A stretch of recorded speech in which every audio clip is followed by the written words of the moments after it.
Hello বন্ধুরা, আশা করি আপনারা সকলেই ভালো আছেন। আপনাদের দোয়ায় আমিও অনেক অনেক ভালো আছি। আপনারা তো দেখেই বুঝতে পারতেছেন যে আমি মেকআপ কেন করতেছি। আসলে ও রূপসী কন্যারে এটা হচ্ছে এই গানের শুটিং ভিডিও। তো এই ভিডিওটা অনেক ইন্টারেস্টিং হতে যাচ্ছে, আপনারা সবাই দেখতেই থাকুন। গানটা অলরেডি রিলিজ হয়ে গেছে বাংলা মিউজিক 007 ইউটিউব চ্যানেলে। আপনারা সবাই দেখে আসবেন, আশা করি অনেক ভালো লাগবে। গানটা কেমন হয়েছে সেটা কিন্তু জানাতে ভুলবেন না। তো চলেন আমরা ব্লগ ভিডিও শুরু করে দেই। এই ব্লগ ভিডিওটা যে কতটুকু ইন্টারেস্টিং হতে যাচ্ছে সেটা আপনারা না দেখলে বুঝতেই পারবেন না। তো প্রথমেই আপনারা দেখতে পাইছেন যে আমি মেকআপ করতেছিলাম এবং মেকআপ করতে করতে হঠাৎ আমার চোখে পড়ে গেল যে আমার গানের শ্যুট অলরেডি শুরু হয়ে গেছে। এরপর আমি মেকআপ করতে করতে আমার গানের শ্যুট দেখতেছিলাম। আসলে গানটা এত সুন্দর করে শুটিংয়ের আয়োজন করছে যা দেখে আমি পুরাই অবাক। এই সব কিছুর পিছনে আমাদের সিফাত ভাই এবং সালাম ভাইয়ের অবদান অনেক অনেক বেশি। তারা না থাকলে আমরা এতদূর কখনোই আসতে পারতাম না। তাদের জন্য মন থেকে অনেক অনেক শ্রদ্ধা এবং ভালোবাসা রইল।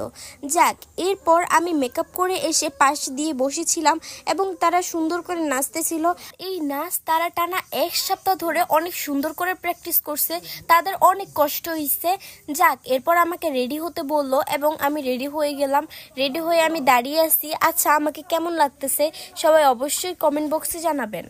ওমা, এরপর দেখি আমাকে রেডি হতে বলে তারা এখনো ডান্স করতেছে। যাক, কিছু করার নাই, আমি ওভাবেই দাঁড়াইছিলাম ওখানে। আর দেখেন তারা কত সুন্দর করে অভিনয় করতেছে। এটা হচ্ছে নিলয় ভাইয়া এবং ইভা আপু। তাদের অভিনয় তো আপনারা জানেনই কতটা সুন্দর। এরপর আমার অভিনয়ের পালা চলে আসলো। আমার এই গানটা ছিল প্রমিত ভাইয়ার সাথে। প্রমিত ভাইয়াও অনেক সুন্দর অভিনয় করতে পারে, যা বলার মতো না, আপনারা তো দেখতেই পাইতেছেন। এরপর আমরা সুন্দর করে দাঁড়িয়ে অভিনয় করতেছিলাম, কারণ আমরা সিঙ্গার, আমরা শুধু লিপ পার্ট দিব তাই। যাক, তারপরেও একটু হালকা নাচার ট্রাই করলাম। জানি না কেমন হয়েছে, সেটা আপনারা আমাকে কমেন্ট বক্সে জানাবেন। এরপর আমাকে বলল আমি একা দাঁড়িয়ে কিছুক্ষণ অভিনয় করতে। এরপর আমি ওইটাই করলাম, দাঁড়িয়ে দাঁড়িয়ে সুন্দর করে অভিনয় করতেছিলাম। আপনাদেরকে তো এটা কোন জায়গা সেটা বলতেই ভুলে গেছি। এটা হচ্ছে 300 ফিট নীলা মার্কেট দিয়ে একটু ভিতরে একটা পার্কে।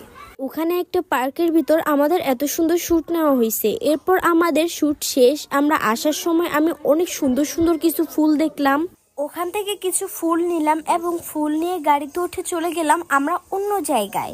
এত সুন্দর জায়গার মাঝে আবার খাবারের হোটেলও দেখা যাইতেছিল। সব মিলিয়ে অসাধারণ একটা পরিবেশ।